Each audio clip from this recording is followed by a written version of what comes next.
Good evening. This is Michael Passmore, Senior Minister at Central Christian Church in downtown San Antonio. This is the video that we will be sharing for Wednesday evening, the 29th of July, 2020. Still, we are on, what shall we call it, shelter in place, be safe because of the COVID virus. We walk around with a mask in our pocket or on our face when we go out for social distancing, for kindness to others. Our lesson today comes from John's Gospel, the 6th chapter, the 35th verse. It is a part, the John part, of the story of the feeding of the 5,000. Jesus says, after the feeding of the 5,000, when a crowd has caught up to him on the other side of the lake, "I am the bread of life. Those who come to me shall not hunger. Those who believe in me will never thirst." The feeding of the 5,000, the only miracle to appear in all four Gospels other than the resurrection of Jesus stories.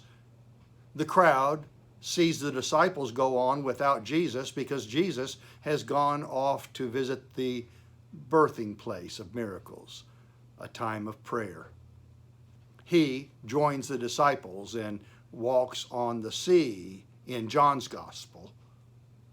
It is a fascinating story, and Jesus gets into a confrontation about never hungering and never thirsting. And of course, people who believe have gone hungry and have thirsted, and so Jesus must have meant something else.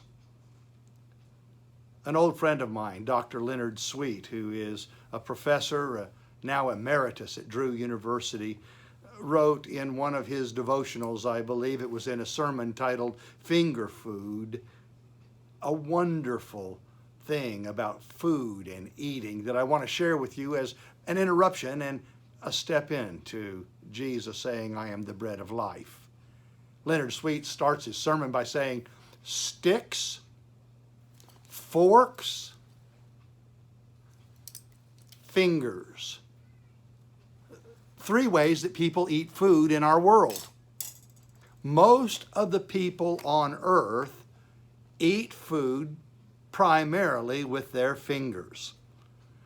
It's been the case through all history. Forks were unknown until about the 10th century. Knives and spoons in the 5th century. Orientals are still very big on sticks. Jesus ate with fingers. We all love to eat with our fingers. We note that the first food ever to go off of any buffet is finger foods. First to go, the bits and nibbles and pick up and pop in your mouth while you're still in the line and you chow down. No messing with a knife or a spoon or a fork.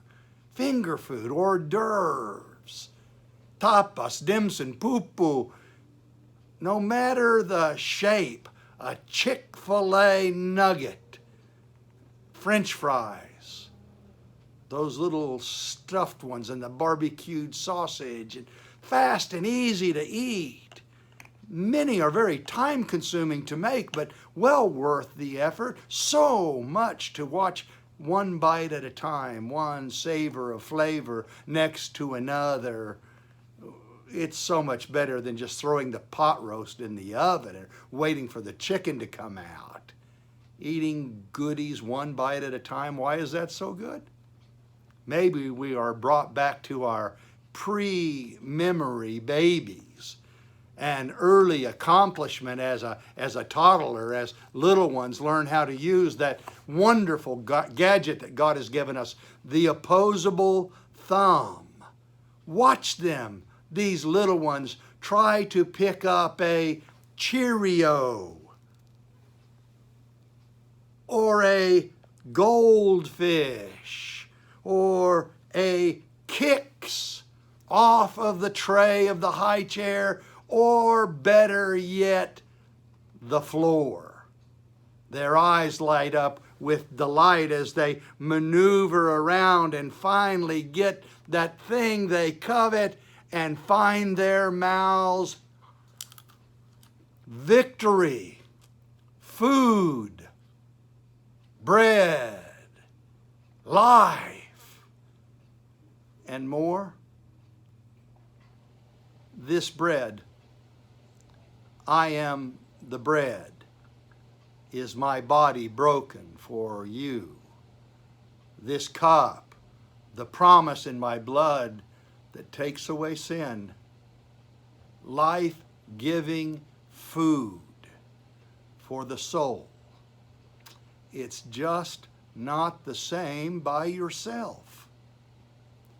But someday soon, we will gather together and sing and pray and greet one another before and after in the freedom from this disease.